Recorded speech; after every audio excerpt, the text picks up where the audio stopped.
به نام خداوند بخشنده و مهربان عرض سلام دارم خدمت شما بینندگان عزیز برنامه لوجنک. انشالله هر جای سه جان سا و سلامت ببید.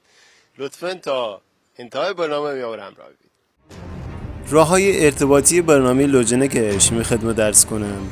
33 82 39 05 شماره تلفن برنامه، 30131 سامانه پیامکی لوجنک، لوجنک تیوی آدرس لوجنک در فضای مجازی و شماره تلفن 0993 794 1882 شماره تماسی که تنیدی اون آوره عمر فیلم و عکس روانه کنید. بینندگان عزیز و محترم، بوتویی که بیدیدی و ملاحظه بگویدی ساکنین محترم مسکن مهر باسکاگورا و لایجان درخواستی از برنامه لوجنک داشتی. لطفا ما را همراه ببینید بدونیم که چه درخواستی داشتی. بفرمایید.